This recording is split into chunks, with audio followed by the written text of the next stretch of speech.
चलिए दोस्तों next question देख लेते हैं। क्वेश्चन नंबर 103 आपके सामने है। RBI is set to face all the possible impacts that relaxing the guidelines for bank will have for the economy. देखो क्या मीनिंग इसका समझ में आ रहा है आप लोगों को। देखो फिर से देखो, RBI is set to face all the possible impacts. ठीक है, क्या यहाँ पे बात हो रही है?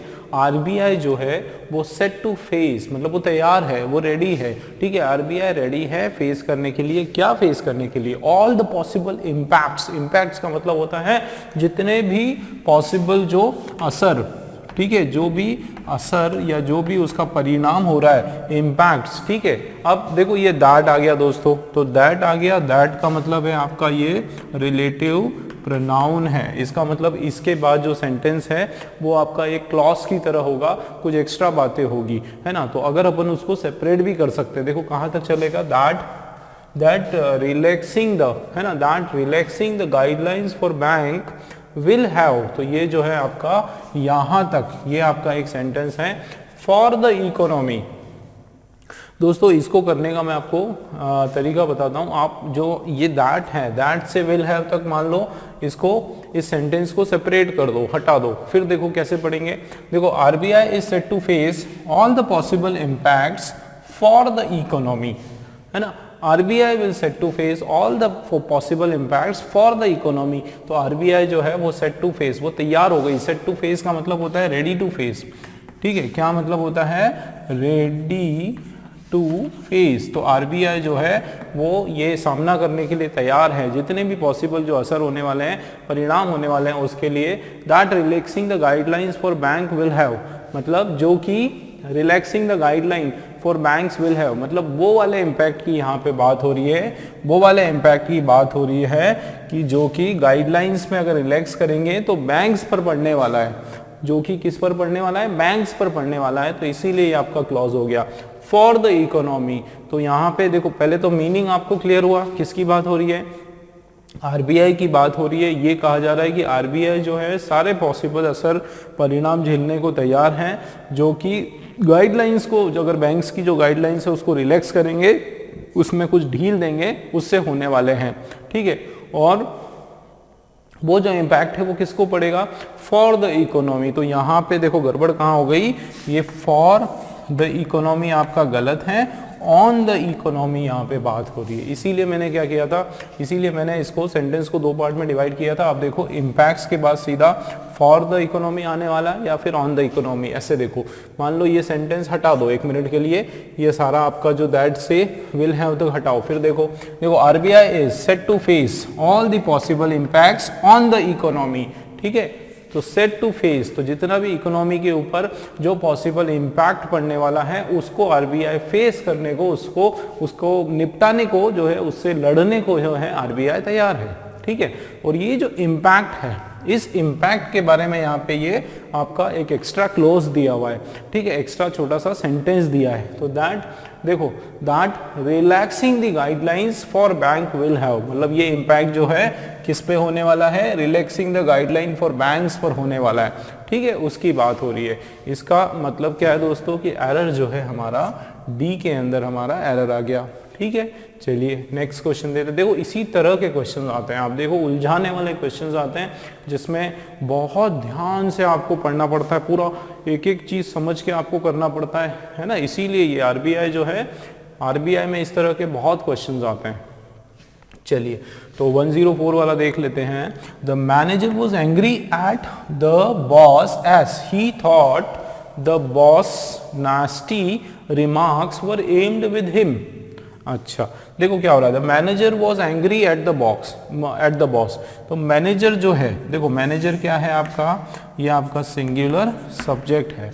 ठीक है, उसके बाद सिंगुलर सब्जेक्ट है, तो ये देखो पास्ट का आपका सिंगुलर वर्ब आ गया, ये बिल्कुल बराबर है, इसमें कोई प्रॉब्लम यहाँ पर नहीं है। ठीक है ना। अब देखो, तो manager was angry at the boss, वो किस पर एंग्री था? बॉस पर एंग्री था। क्यों? एज चूंकि ही थॉट, उसने क्या सोचा, द बॉस इज नेस्टी। किसका नेस्टी? बॉस का। देखो इस तरह की जब हम बात करें बॉस का, है ना, नास्टी रिमार्क, तो बॉस का जो रिमार्क था, है ना, नेस्टी रिमार्क्स, मतलब बार बार जो देने वाले उसके जो रिमार्क्स थे, जो कमेंट्स थे, ठीक है, यहाँ पे किसकी बात हो रही है, कमेंट्स की बात हो रही है, उनकी जो रिमार्क्स और कमेंट्स जो थे वर एम्ड विथ हिम, तो एम्ड विथ हिम, तो एम्ड के साथ विथ ये भी गड़बड़ है, लेकिन बताता हूं मैं, तो एम्ड विथ हिम, है ना, तो मतलब उनकी तरफ, उसकी तरफ जो रिमार्क्स थे उसके कारण जो है मैनेजर थोड़ा सा अपने बॉस से क्या था, नाराज हो गया था। चलिए अब बात करते हैं हमारे स्ट्रक्चर की। देखो manager singular subject singular verb, ठीक है, तो manager was angry at him नहीं होता, एट द बॉस नहीं होता है, क्या होता है, ऑन द, है ना, ऑन आता है, क्या प्रीपोजिशन होगा आपका यहाँ पे, तो manager was angry on the boss, ठीक है, बॉस के ऊपर, ठीक है। एट कब लगाते हैं दोस्तों, एट किसी सिचुएशन पे लगाते हैं, ठीक है, किसी बिहेवियर पे लगाते हैं, जैसे ये एंग्री अगर मैं लिखता हूँ एट, है ना, तो एंग्री एट हिज रिप्लाई, उसका जो रिप्लाई है उस पे एंग्री हो सकते हैं, है ना, एंग्री एट हिज बिहेवियर, उसके बिहेवियर पे अगर एट लगा सकते हैं, ठीक है, बिहेवियर के ऊपर लगा सकते हैं, नेचर के ऊपर लगा सकते हैं, एट हिज नेचर, एटीट्यूड के ऊपर लगा सकते हैं, है ना, एट हिज एटीट्यूड, तो उसके ऊपर। लेकिन डायरेक्ट किसी अगर पर्सन पे बात करें, किसी भी लिविंग थिंग या किसी पर्सन की अगर बात करें दोस्तों, किसी भी पर्सन की अगर हम बात करें तो वहां पे क्या हो जाएगा, ऑन हो जाएगा, क्या हो जाएगा, angry on any particular person, किसी लिविंग थिंग की बात करें उसके साथ जो है आपका ऑन आ जाएगा। तो यहाँ पे एक एरर तो जो है आपका ए के अंदर पता चल गया, ठीक है। तो देखो क्या हो रहा है, तो the manager was angry on the boss as he thought, कि वो उसको क्या लगा कि ये बॉसेस नेस्टी रिमार्क, बॉस का, तो ये तो बिल्कुल बराबर है, बॉस का जो नेस्टी रिमार्क है, जो खराब सा गंदा सा रिमार्क है। अब देखो नेस्टी रिमार्क्स ये आपका प्लूरल नाउन है दोस्तों, क्या है ये आपका, रिमार्क्स, एक से ज्यादा रिमार्क है, तो इसके बाद क्या हो गया, प्लूरल वर्ब हो गया, क्या हो गया, प्लूरल वर्ब, बिल्कुल बराबर है। अब एंड एम्ड विथ हिम तो होगा नहीं, एम्ड उसका जो रिमार्क था वो क्या था, एम्ड एट हिम भी नहीं होगा, उस पर भी नहीं, क्या था, एम्ड टूवर्ड्स हिम, है ना, उसकी ओर था, वो जो रिमार्क जो था वो किसकी ओर था, एम्ड टूवर्ड्स, ठीक है। यहाँ पे क्या इशारा हो रहा है कि वो जो भी रिमार्क्स जो दिया गया था वो उसकी ओर इशारा कर रहा था, टूवर्ड्स की तरफ, किसकी तरफ था, हिम, उसकी तरफ था, ठीक है, उस पर था, एट हिम वो भी हो सकता है, लेकिन हम लोग एक्यूरेट हमारा क्या होगा, एम टूवर्ड्स, टूवर्ड्स हिम जो है ज्यादा आपका सही है। अगर आपके पास ऑप्शन में आया एट हिम या टूवर्ड्स हिम, तो उसमें आप किसको प्रेफरेंस दोगे, टूवर्ड्स को प्रेफरेंस दोगे, क्यों, क्योंकि टूवर्ड्स की ओर हो रहा है ना, एट हिम भी हो सकता है उसके ऊपर, बट यहाँ पे टूवर्ड्स आपका जो है वो ज्यादा करेक्ट आंसर है दोस्तों, ठीक है। तो दो आपके प्रीपोजिशन के एरर, फिक्स प्रीपोजिशन के आपके दो एरर हैं, ए और डी के अंदर जो है हमारा एरर निकल के आ गया। चलिए नेक्स्ट क्वेश्चन देख लेते हैं। आप देखें क्या लिखा है, lack of reluctance to compromise is the major stumbling block to reach the settlement. अब दोस्तों वापस से ये आपका क्वेश्चन आ गया किसका, इडियम्स, ठीक है ना, इडियम्स एंड फ्रेजेस का आपका ये क्वेश्चन आ गया, ठीक है, ये आपका क्वेश्चन आ गया, इडियम और फ्रेजेस, है ना, मुहावरे और लोकोक्ति का ये आपका प्रश्न है, ठीक है ना दोस्तों। जैसे हिंदी में हम लोग इसको मुहावरे या फिर हम लोग इसको लोकोक्तियाँ, कोई कहावत वगैरह जो होती है ना उसको हम बोलते हैं, वैसे ही इंग्लिश में भी हमारी कहावतें होती है। इसके अंदर दोस्तों जैसे ये जो आपका वर्ड है कौन सा, स्टम्बलिंग, ठीक है ना, स्टम्बलिंग ब्लॉक जो होता है इसका हमको मीनिंग पता करना है दोस्तों। इसके अंदर मैं आपको बताऊं, इसमें कोई शॉर्टकट्स, कोई शॉर्ट ट्रिक्स वगैरह काम नहीं आती है।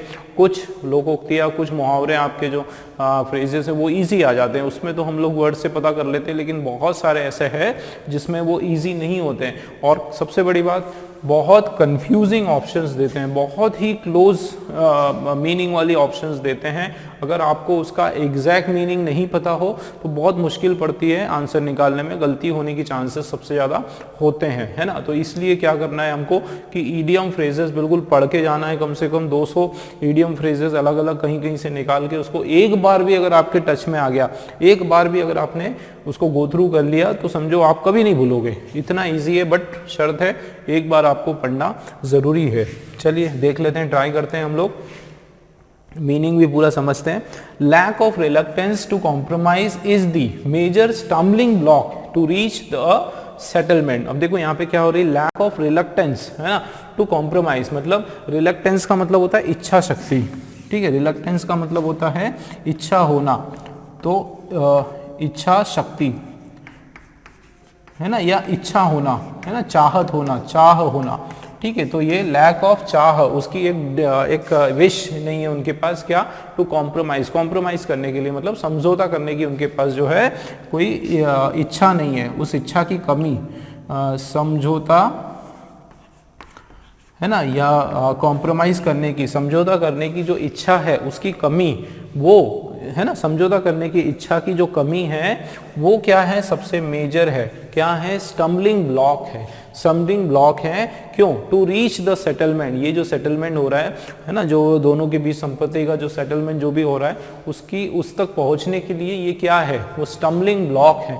तो ब्लॉक का मतलब क्या होता है, कोई अवरोध है ना, अवरोध या किसी प्रकार की कोई रुकावट। तो ये थोड़ा सा इजी हमको लग रहा है ना, किसी प्रकार का अवरोध या किसी प्रकार का कोई रुकावट, ठीक है ना दोस्तों, किसी प्रकार की रुकावट है, उसकी उस सेंस में यहाँ पे बात हो रही है। तो अगर हमारे ऑप्शंस हम देखें तो इम्पॉर्टेंट प्रिविलेज। अब दोस्तों एक चीज और देखो, एक तरीका और आप लगा सकते हो, इसका सेंस पकड़ो आप कि भाई ये आपका कौन से सेंस का आपका वर्ड है। जैसे ये देखो, लैक ऑफ रिलक्टेंस, कमी किसकी, चाह की, चाहत की, एक इच्छा शक्ति की, टू कॉम्प्रोमाइज, समझौता करने के लिए, इज द मेजर डैश है ना, major dash to reach the settlement, settlement के रास्ते में एक सबसे बड़ा वो क्या है, रोड़ा है ना, बहुत सबसे बड़ा बाधक है ना, रोड़ा हो गया। तो ये आपका नेगेटिव सेंस का वर्ड है दोस्तों। कौन से सेंस का वर्ड है आपका, ये नेगेटिव सेंस का वर्ड है। तो जाहिर सी बात है इसका जो मीनिंग होगा वो भी नेगेटिव सेंस में होगा, ठीक है। तो अब निकाल लेते हैं। जैसे इंपॉर्टेंट प्रिविलेज, प्रिविलेज का मतलब होता है एक शान, बड़े गर्व की बात होना, ठीक है, बहुत ही बड़े गर्व की बात होना, शान की बात होना, जो कि पॉजिटिव वर्ड है, तो ये आपका नहीं आएगा, ठीक है। उसके बाद असिस्टेंट रिक्वायर, असिस्टेंस का मतलब होता है किसी प्रकार की हेल्प नीडेड है ना, हेल्प नीडेड, कोई हेल्प चाहिए होती है उसकी बात हो रही है। तो यहाँ पे कोई एक मेजर हेल्प की ज़रूरत होना, उस सेंस में तो यहाँ पे नहीं आ रहा है। स्टेपिंग स्टोन, स्टेपिंग स्टोन का मतलब होता है एक अचीवमेंट, क्या मतलब होता है ना, जैसे बोलते हैं ना कि recovering the Galwan valley from China is the stepping stone, या banning the Chinese app is the stepping stone for the make in India concept, और मेक इन इंडिया कंसेप्ट, कि ये जो चाइनीज ऐप है उसको बैन करना, वो एक तरह से मेक इन इंडिया कंसेप्ट जो है उसके लिए एक स्टेपिंग स्टोन है, वन स्टेप फॉरवर्ड है, एक स्टेप अहेड है, एक अचीवमेंट है एक तरह का। तो ये भी आपका जो स्टेपिंग स्टोन है, ये जो वर्ड है ये भी आपका पॉजिटिव सेंस का वर्ड है दोस्तों, ठीक है ना। स्टेपिंग स्टोन आपका क्या है, पॉजिटिव सेंस का वर्ड है। तो ये देखो, हर्डल, ये आपका हो गया बिल्कुल सही आंसर, हर्डल हो गया आपका रुकावट, ठीक है। प्लेफुल एक्टिविटी, खेल की एक्टिविटी, ये भी आपका यहाँ पे नहीं होगा, ठीक है। इसके कुछ और वर्ड्स होते हैं हर्डल के, जैसे बैरियर भी आप बोल सकते हो, ठीक है, क्या बोल सकते हो, बैरियर बोल सकते हो। एक होता है इम्पेडिमेंट, आप इसको बोल सकते हो, ठीक है। हर्डल बोल सकते हो, बैरियर बोल सकते हो, बैरिकेड बोल सकते हो, ठीक है, बैरिकेड बोल सकते हो, ऑब्स्ट्रक्ट बोल सकते हो। ये सब इसके क्या है, ये इसके सब सारे के सारे इसके सिनोनिम्स हैं, ठीक है। तो इस तरीके के जो वर्ड है, तो दोस्तों ये इजी, थोड़ा सा इजी था क्योंकि ब्लॉक आ गया, स्टम्बलिंग ब्लॉक। तो कई बार हमने सुना है कि ये हर्डल के हिसाब से काम में आता है, अवरोध के हिसाब से, रुकावट, रोड़ा पैदा करने वाला जो बात हो रही है उसके हिसाब से आता है। चलिए नेक्स्ट क्वेश्चन देख लेते हैं आप। चलिए दोस्तों नेक्स्ट क्वेश्चन की बात कर लेते हैं। क्वेश्चन नंबर 106 आपके सामने है। देखो ये जो हमारे क्वेश्चन है ये ईडियम्स और फ्रेजेस के क्वेश्चंस हैं। देखो क्या लिखा हुआ है, yellow bellied soldiers gave up their efforts in pursuit of victory, ठीक है। तो येलो बेली सोल्जर्स मतलब आप ये जो शब्द है येलो बैलीड, ये एक दोस्तों नेगेटिव शब्द है, ठीक है, ये कौन सा वर्ड है, एक नेगेटिव सेंस का वर्ड है ना। इसका मीनिंग भी बताऊंगा मैं, पर पहले थोड़ा सा मतलब कि इस तरह के जो सोल्जर है, they gave up their efforts, उन्होंने छोड़ दिया, है ना। Gave up their efforts in pursuit का मतलब होता है in achievement, in achieving of victory, है ना, फॉर गेटिंग विक्ट्री, है ना। एफर्ट्स, इसको आप ऐसे, इन परसुइट का मतलब होता है फॉर गेटिंग, फॉर गेटिंग या प्राप्त करने के लिए। इन परसुइट का मतलब होता है प्राप्त, ठीक है ना, ये प्राप्त करने के लिए, इस सेंस में इन परसुइट का मतलब होता है। तो इन्होंने क्या करा, विक्ट्री प्राप्त करने की जो कोशिश थी उससे इन्होंने क्या कर दिया, गेव अप कर दिया। गेव अप करने का मतलब क्या होता है कि क्विट कर दिया। इन्होंने उस चीज को गेव अप कर दिया, उसको क्विट कर दिया, छोड़ दिया। ठीक है, अब कैसे, तो ये तो समझ में आ रहा है कि येलो बेलीड सोल्जर मतलब जरूर इन सोल्जर्स के बारे में कुछ ना कुछ नेगेटिव बात हो रही है। क्यों? क्योंकि इन सोल्जर्स ने क्या करा, इन सोल्जर्स ने गेव अप कर दिया, है ना। अपनी जो कोशिश है जीतने की जो कोशिश थी उसको गेव अप कर दिया, उसको क्विट कर दिया, मतलब जंग का जो मैदान है उन्होंने ये छोड़ दिया। अब क्यों छोड़ दिया, तो ये येलो बेलीड वर्ड के अंदर उसका आंसर दिया है। हो सकता है वो घायल हो चुके हैं, हो सकता है उनके पास कोई रास्ता नहीं था, या हो सकता है वो डर गए हैं। ठीक है, इस तरह की कोई बात हो रही। तो गैलेंट, तो देखो गैलेंट सोल्जर्स, मैंने क्या कहा, ये आपका यहाँ पे अगर पूरा पैराग्राफ अगर सेंटेंस अगर हम पढ़ेंगे तो एक नेगेटिव सेंस की बात हो रही है, क्योंकि गेव अप करना मतलब क्विट करना, है ना, इन परस्यूट ऑफ विक्ट्री। तो क्विट किया, इसका मतलब कुछ ना कुछ इनके साथ कुछ गलत हुआ, या फिर इनके साथ इनकी कोई कमजोरी हुई। तो ये गैलेंट का मतलब होता है ब्रेव। गैलेंट का क्या मतलब होता है, ब्रेव, जो कि एक बहादुर पॉजिटिव शब्द है। तो यहाँ पे सोल्जर्स, ब्रेव सोल्जर्स तो नहीं होंगे जो गेव अप कर देते हैं रणभूमि में, जो है पीठ दिखा के भाग जाते हैं। ऐसे सोल्जर्स तो बहादुर नहीं कहलाते हैं, है ना। ऐसे सोल्जर्स को तो कोर्ट मार्शल की सजा भी मिलती है। तो वहाँ पे ब्रेव तो ये नहीं होगा, कावर्डली आपका हो सकता है। ठीक है, अनकॉन्शियस जो है, अनकॉन्शियस का मतलब होता है बेहोश। ठीक है, अनकॉन्शियस का क्या मतलब होता है, बेहोश होना, मूर्छित होना। तो जो बेहोश, ध्यान देना, बेहोश जो स्टूडेंट आपके सोल्जर्स है, बेहोश जो अनकॉन्शियस सोल्जर्स हैं, give up their efforts in pursuit of victory. हो सकता है बेहोश जो सोल्जर्स हैं बाद में जब उनको होश आया तब उन्होंने सरेंडर कर दिया, है ना। ये सेंस भी हो सकता है हम लोग, क्योंकि ये भी आपका डरपोक जो है, कावर्डली का मतलब होता है डरपोक, ठीक है ना। और इधर अनकॉन्शियस मतलब बेहोश, ये भी आपका नेगेटिव सेंस का वर्ड है, और ये भी आपका नेगेटिव, दोनों में से कुछ भी हो सकता है। हम लोग एकदम 100% नहीं कर सकते, बोल सकते कि नहीं होगा। विजिलेंट, तो विजिलेंट का मतलब होता है बहुत ही अवेयर, है ना, होश में जो है, या जो होशो हवास वाला जो है ना। तो विजिलेंट का मतलब होता है जो लोग होशो, जो सोल्जर होशो हवास में है, पूरी तरीके से एकदम जागरूक है, इस तरह के जो एक्टिव बोल सकते हो आप, क्या बोल सकते हो, एक्टिव। तो ये तो आपका एक पॉजिटिव सेंस का वर्ड हो गया, है ना। इसमें क्या बात हो रही है कि जो एक्टिव सोल्जर्स हैं वो उन्होंने गिव अप किया, मतलब जो लड़ाई कर रहे थे अच्छी खासी, उन्होंने गिव अप किया, वो तो नहीं होगा। ठीक है, healthy soldiers give up their effort, healthy soldiers ने अपना एफर्ट गिव अप कर दिया, ये भी आपका पॉजिटिव का है, तो ये तो नहीं होगा। लेकिन यहाँ पर जो है कंफ्यूजन किस में हो गई, अनकॉन्शियस में और डरपोक में। तो दोस्तों मैं आपको एक चीज बताऊं, यहाँ मैं कोई आपको ट्रिक नहीं बताने जा रहा हूं, क्योंकि इसमें कोई ट्रिक काम नहीं आती, आपको इसका मीनिंग पता होना चाहिए। ठीक है, येलो बेलीड का मतलब ही होता है डरना या डरपोक। बहुत ज़्यादा जो डरपोक सेंस के जो लोग होते हैं उनको येलो बेलीड पीपल कहा जाता है। ठीक है, तो ये आप लोगों को याद रखना है, बहुत ही नेगेटिव वर्ड है। यूरोप में इसकी शुरुआत हुई थी इस शब्द की, है ना, येलो बेलीड की। जो लोग डर जाते हैं, कांप जाते हैं किसी का चीज़ से, तो वो उनकी येलो बैली जो है उनकी येलो हो जाती है। तो ये बहुत गंदा शब्द है, हालांकि इसका मीनिंग है डरपोक, डर, है ना। तो यहाँ पे आपको बिल्कुल याद रखना पड़ेगा दोस्तों, कोई इसका चारा नहीं है कि अनकॉन्शियस होगा कि ये होगा, है ना। इसमें मैं आप लोगों को इस तरह की ट्रिक भी नहीं बताऊंगा कि कोई आंख बंद है, बेहोश है, तो वो कैसे गिव अप करेगा, क्योंकि ये भी हो सकता है कि उसके बाद वो गिव अप कर दे, है ना। और यदि तो इसलिए जो है आपको बिल्कुल याद रखना पड़ेगा, दिमाग में रखना पड़ेगा, येलो बेलीड का मतलब होता है कावर्डली। ठीक, याद कर लो, येलो बेलीड का मतलब होता है कावर्डली, डरपोक। चलिए नेक्स्ट क्वेश्चन देख लेते हैं। दोस्तों ईडियम्स और फ्रेजेस में कोई तुक्का नहीं चलता, कोई ट्रिक नहीं चलती, ठीक है, केवल ओनली लर्निंग, याद रखना पड़ेगा। चलिए देख लेते हैं। We will never pass this bill unless both parties work out a compromise, ठीक है। उसके आगे क्या दिया है, it takes two to tango. चलिए ये बिल्कुल बहुत सारे बच्चों के लिए नया और एकदम अजीब शब्द है, ठीक है, अजीब शब्द लग रहा है ना, टू टू टैंगो।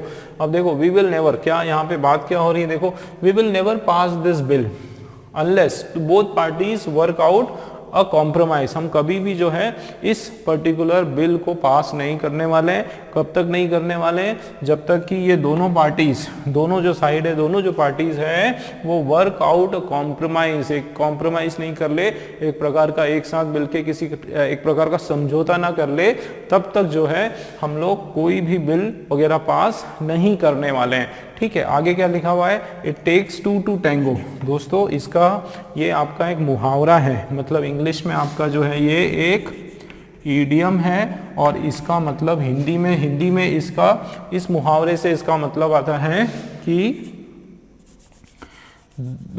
तालियां, देखो एक हाथ से ताली नहीं बजती, ये इसका मीनिंग आता है ना। एक हाथ से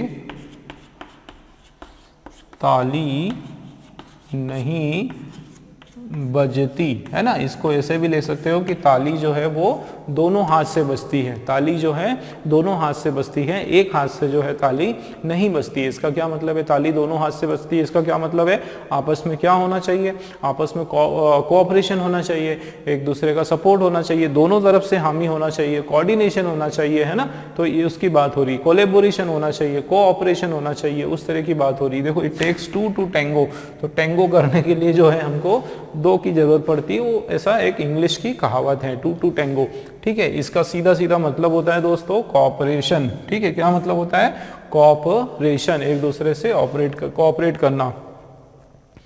ये देखो बहुत सारे बच्चे इसको कर देंगे इक्वली रिस्पॉन्सिबल दोनों, है ना, तो ये भी नहीं होगा। पार्टनरशिप, वो देखो कितना क्लोज मीनिंग है, आप देखो पार्टनरशिप में भी दो लोग होते हैं, इक्वली दोनों बराबर से रिस्पॉन्सिबल, उसमें भी लगता है कि हाँ ये हो सकता है, कोऑपरेशन में भी लगता है। इसीलिए मैं बोल रहा हूँ कोई तुक्का नहीं चलेगा, बहुत कंफ्यूजन रहता है ना, तुक्के के चक्कर में आप पार्टनरशिप करके आ जाओगे।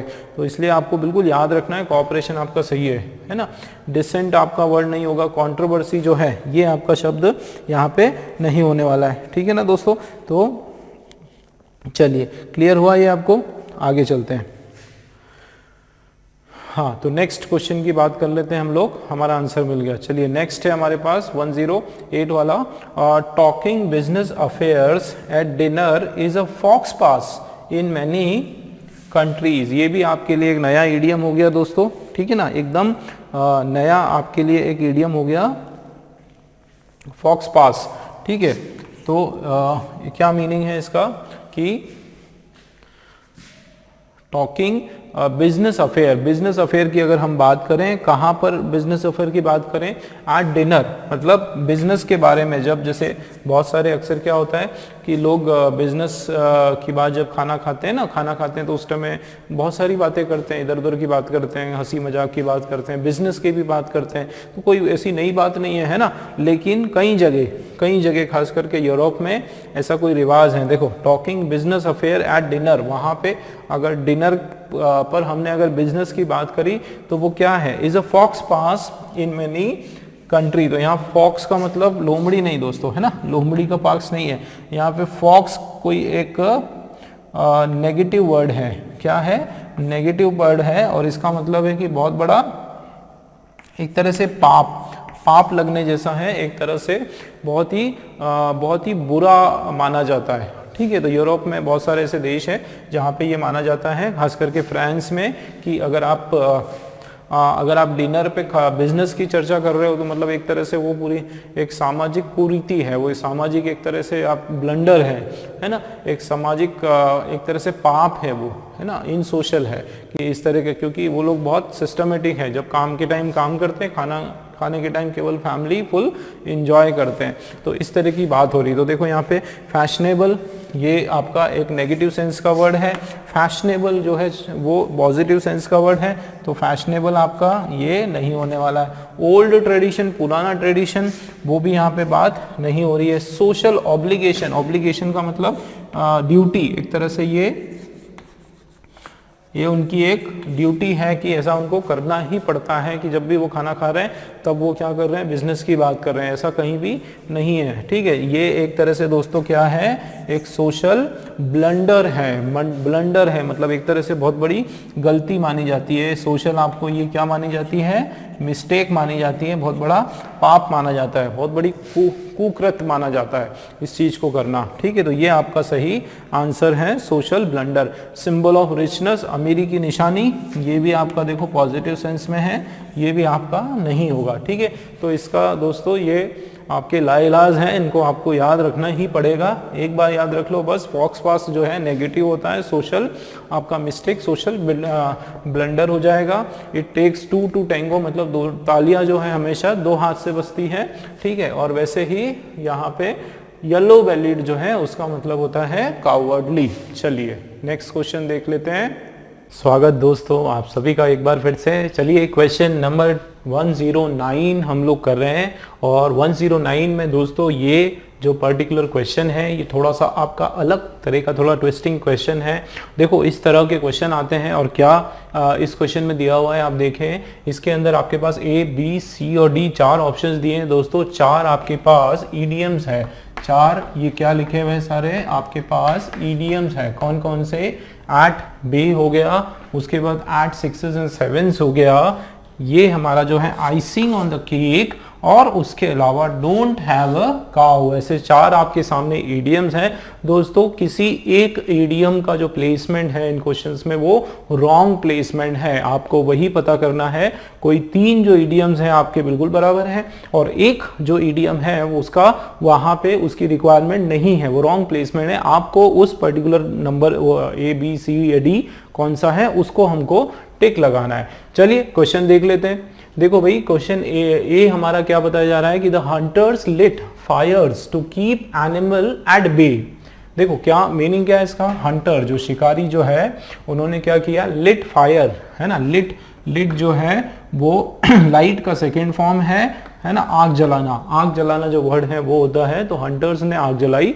क्यों जलाई आग, to keep animals at bay. तो एट बे का मीनिंग आप लोगों को पता होना चाहिए भाई। ये एट बे का जो मीनिंग है वो होता है टू कीप समथिंग अवे, किसी चीज को क्या करना, दूर रखना। ठीक है, एट बे का मतलब होता है to keep at a distance, किसी चीज को दूर रखना। तो यहाँ पर आप देखो मीनिंग वाइज बिल्कुल आपका यहाँ पे सही लग रहा है ना। हंटर्स ने फायर जलाई, क्यों जलाई, एनिमल्स को अपने से दूर रखने के लिए जलाई। मतलब हमारा ये जो है एट बे बिल्कुल सही है, मतलब इसमें टिक नहीं लगाएंगे हम लोग, क्यों, क्योंकि ये सेंटेंस हमारा करेक्ट है। रॉन्ग सेंटेंस पे हमको टिक लगाना है। ठीक है ना दोस्तों, देखो आप, without the main character the show would have been at 6s and 7s। अच्छा देखो विदाउट क्या हो रहा है, विदाउट द मेन कैरेक्टर, जो मुख्य किरदार है, ठीक है, वो जो शो है उसका जो मुख्य किरदार है उसके बिना क्या होगा भाई, उसके बिना क्या होगा कि शो वुड हैव बीन क्या हो जाएगा, 6s and 7s हो जाएगा। 6s and 7s का मतलब होता है बिल्कुल बिखर जाएगा, निरस हो जाएगा, निराधार हो जाएगा, उसका कोई मीनिंग नहीं रहेगा, है ना, एकदम तितर बितर होना, स्कैटर होना, फैलना, उस सेंस में इसकी मीनिंग आ रही है। किस सेंस में, स्कैटर होना, ठीक है, डिसअरेंज्ड होना, डिसअरेंज्ड होना, ठीक है, या हिंदी में अगर हम लोग बोलें तो इसका मीनिंग है बिखर जाना। ठीक है ना दोस्तों, एकदम बिखर जाना, तितर बितर हो जाना।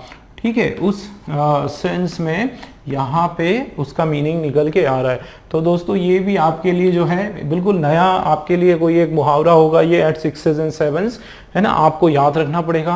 एट बे भी जो है बहुत से बच्चों ने जो है पहली बार सुना होगा, आप लोगों को याद रखना पड़ेगा, ठीक है। एट बे का मतलब बिल्कुल दिमाग में बिठा लो, आप लोग याद कर लो कि एट बे का मतलब होता है to keep at a distance, ठीक है, किसी चीज को दूर रखना। बे का मतलब क्या होता है? किनारे। ये तो सुना होगा हम लोगों ने, किनारे रखना। हम बोलते हैं ना कि भाई इसको किनारे रख, इसको किनारे रख, मतलब इस चीज को, इस पर्टिकुलर टॉपिक को भी दूर रखो, अवे रखो, ठीक है। वैसे ही ये हमारा 6s and 7s, ठीक है। तो ये होता है बिखर जाना, तितर बितर हो जाना, इधर उधर एकदम स्कैटर्ड हो जाना, बिल्कुल मिस अरेंज हो जाना, इस तरीके की बात यहाँ पे हो रही है, ठीक है दोस्तों। क्लियर हो रहा है? चलिए नेक्स्ट हमारा क्या है, देखो, getting a gift on father's day these days is like icing on a cake as none expects. देखो क्या मीनिंग आ रहा है यहाँ पे, getting a gift on father's day, भाई जो पितृ दिवस जो है, पिताजी जो फादर्स डे जो होता है, पितृ दिवस जो होता है, वहां पे किसी प्रकार का क्या मिलना, गिफ्ट मिलना, अपने बच्चों के द्वारा अपने को कोई प्राइज मिलना, कोई गिफ्ट मिलना। दीज डेज आजकल जो है वो क्या है, वो किस तरह से है, तो वो जैसे वो किसकी तरह है, आइसिंग ऑन अ केक है। तो देखो icing on a cake, cake जो है उसके ऊपर, केक वैसे ही देखो, केक के ऊपर आइसिंग मतलब उसके ऊपर आइस डालना, या फिर आइसक्रीम के सेंस में उसको और ठंडा करना, है ना। इसका दोस्तों ये जो पर्टिकुलर ईडियम है आपका, इस ईडियम का हमारा एक हिंदी में एक मुहावरा होता है, ठीक है ना। और वो मुहावरा क्या होता है हिंदी में हमारा, सोने पे सुहागा। ये तो आप लोगों ने सुना है सब लोगों ने, है ना, सोने पर सुहागा। अब ये जो वर्ड है आपका सोने पर सुहागा, क्या मीनिंग है दोस्तों इसका, कि भाई एक तो पहले ही बहुत अच्छी बात हो रही है, बहुत अच्छा गुड न्यूज़ हमको मिल रहा है, उसके सामने उसके साथ और भी अच्छी खबर मिलना, ठीक है। तो गुड न्यूज़ है, अच्छी चीज़ है, उसके साथ और अच्छा कुछ हो जाना, उसको बोलते हैं सोने पे सुहागा, है ना। लेकिन अब मुझे बताओ आप लोग कि यहाँ पे ये सोने पे सुहागा वाला जो मुहावरा है, ये क्या यहाँ पे सेट हो रहा है? देखो, getting a gift on father's day, father's day के ऊपर गिफ्ट मिलना आजकल जो है वो कैसा है, वो सोने पे सुहागा जैसा है, एज नन एक्सपेक्ट, किसी ने उम्मीद नहीं की हो, है ना। तो किसी ने उम्मीद नहीं करी होगी तो वो सोने पे सुहागा क्या होगा। ये यहाँ तो ये बताने की बात हो रही है कि आजकल जो है फादर्स डे पे जो है गिफ्ट मिलना बहुत कोई नई बात नहीं है ना, नई बात नहीं है, ये बहुत ही नॉर्मल बात, ठीक है। तो यहाँ पे जो है सोने पे सुहागा वाला सेंस तो इसमें आ ही नहीं रहा है। अब देखो मीनिंग में, है ना, इसका मतलब जो एरर है दोस्तों आपका, ये इसमें एरर आ गया हमारा, सी जो है, सी के अंदर आपका एरर आ गया, ठीक है। चलिए नेक्स्ट क्वेश्चन ये देखते हैं हमारा डी वाला, डोंट हैव अ काउ। अच्छा ये बड़ा मजेदार है, देखो आप, डोंट हैव अ काउ मतलब गाय मत रखो, है ना, काउ को मत रखो, डोंट हैव अ काउ, नहीं ऐसा मतलब नहीं है, जैसा लिखा हुआ है वैसा मीनिंग नहीं है उसका, अलग है ना, इसीलिए तो इनको मुहावरे कहा जाता है। देखो, don't have a cow, I said I would take care of the problem, है ना। तो डोंट हैव अ काउ मतलब क्या बोलते हैं, एकदम भोले भाले या डरपोक जैसा मुंह मत बनाओ, मतलब क्या क्या मीनिंग आ रहा है, आप बताओ आपके हिसाब से क्या होगा। आई सेड मैंने कहा, I would take care of the problem, मैं आपकी जो परेशानी है, जो दिक्कत है, उसकी खबर लूंगा, उसका ध्यान रखूंगा। मतलब इसका हो रहा है दोस्तों हमारा, डोंट हैव अ काउ मतलब डोंट वरी, क्या मतलब आ रहा है, डोंट हैव अ काउ का मतलब होता है वरी, भैया चिंता मत करो, ठीक है, डोंट वरी या फिर डोंट कंफ्यूज, ठीक है ना। क्या सेंस में आ रहा है दोस्तों कि एक तो चिंता मत करो, कंफ्यूज मत हो, मैं क्या करूंगा, मैं जो है ये जो परेशानी है इसका जो समाधान है मैं निकाल के लाऊंगा, मैं आपकी मदद करूंगा, इस सेंस में यहाँ पे बात हो रही है। तो देखो दोस्तों कितने ईडियम हमने समझे अभी, है ना, 4 ईडियम हमने पढ़े, है ना, एक क्वेश्चन के जरिए हमने 4 ईडियम्स की पढ़ाई की। और 4 ईडियम्स कौन कौन से एक बार फिर से देख लेते हैं। एट बे का मतलब होता है किनारे रखना, दूर रखना, किसी चीज को एकदम डिस्टेंस पर रखना। फिर हमारा है eight 6s and 7s, 6s and 7s का मतलब होता है बिखरा हुआ, स्कैटर, डिसअरेंज्ड, ठीक है, बिखर जाना, एकदम तितर बितर हो जाना, क्या हो जाना, तितर बोलते हैं ना इस तरीके से, तितर बितर हो जाना, तो ये वर्ड आ जाता है आपका तितर बितर होना, ठीक है, उस तरीके से। नेक्स्ट हमारा क्या है, आइसिंग ऑन अ केक का मतलब होता है सोने पे सुहागा, मतलब कोई अच्छी न्यूज है उसके ऊपर एक और एक्स्ट्रा अच्छी न्यूज मिलना, उसको बोलते हैं आइसिंग ऑन अ केक। और डोंट हैव अ काउ, इसका मतलब डोंट वरी, चिंता नहीं करना, कंफ्यूज नहीं होना, परेशान नहीं होना, ये उसका मीनिंग निकल के आता है। चलिए नेक्स्ट क्वेश्चन देखते हैं, क्वेश्चन नंबर 1010। अब क्या लिखा हुआ है, policeman's efforts to catch the robbers proved to be a wild goose chase. दोस्तों ये तो आप लोगों ने सुना होगा, गूस जो है, गूस एक पक्षी होता है, ठीक है ना, एक गूस पक्षी होता है और वो कैसा, जंगली गूस, और वो बहुत तेज दौड़ता है, ठीक है, बहुत तेज दौड़ता है, उसको पकड़ना बहुत मुश्किल पड़ता है।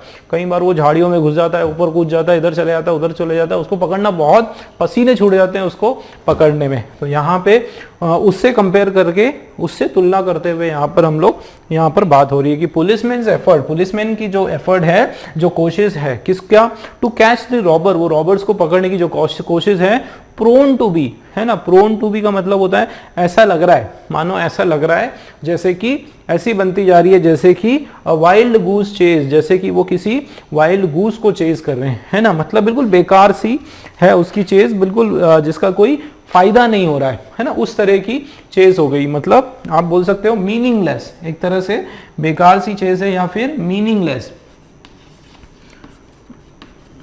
मीनिंगलेस, ठीक है, या फिर अनअटेनेबल,